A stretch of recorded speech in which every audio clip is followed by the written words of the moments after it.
Hello everyone, আসসালামু আলাইকুম। ইশিতাস ব্লগে আপনাদেরকে স্বাগতম। আজকে রান্না করতেছিলাম গরুর মাংস আলু দিয়ে। গরুর মাংসটা আজকে অনেক মজা হয়েছে। আসলে আম্মুর হাতে রান্না অনেক মজা হয়, গরুর মাংসটা অনেক বেশি মজা হয়। আর বাবুদের জন্য পোলাও রান্না করতে তো আমি যখন কষানো মাংসটা একটু বেশি পছন্দ করি। এখন কষানোর সময় আমি ছিলাম না, পরে এখন একটু নিয়ে চেখে দেখতেছিলাম কেমন হয়েছে। আমার কষানো মাংসটা একটু বেশি ভালো লাগে।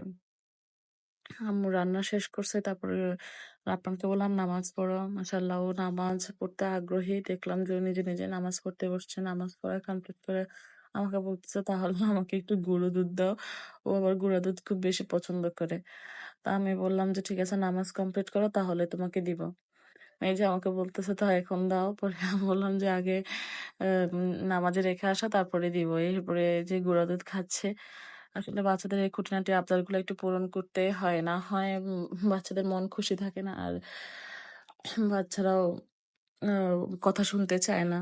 এরপরে ওর হুজুর আসছে, খাওয়া দাওয়া করে হুজুরের কাছে পড়তে বসছে। আর এদিকে ইনায়া মানাফ খেলতেছে। আসলে টুইন বাচ্চা তো ছোট আরো সেম এজের, ওরা সারাক্ষণ দুষ্টামি মারামারি করতেই থাকে। যে সারাক্ষণই দুষ্টামি করে, একজন একজনকে মানে ধরে।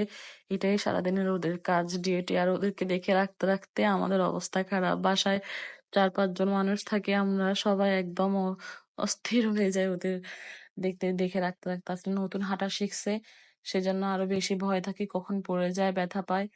সবাই দোয়া করবেন আমার বাচ্চাদের জন্য।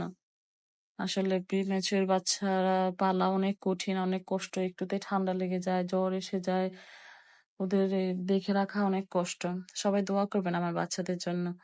আর নতুন হাঁটা শিখছে, এখন একজন হাঁটতে যায় আরেকজনকে ফেলে দেয়। এই হচ্ছে ওদের সারাদিনের কাজ। আর আমি শুনলাম যে টুইন বাচ্চারা নাকি অনেক মিলেমিশে থাকে, কিন্তু আমার বাচ্চাদের ক্ষেত্রে পুরাটাই ব্যতিক্রম। ওরা তো মিলেমিশে থাকেই না, বরঞ্চ একজন একজনের পিছে সারাদিন লেগে থাকে। দুষ্টামি আর দুষ্টামি, ওদের দুষ্টামির কোনো শেষই হয় না।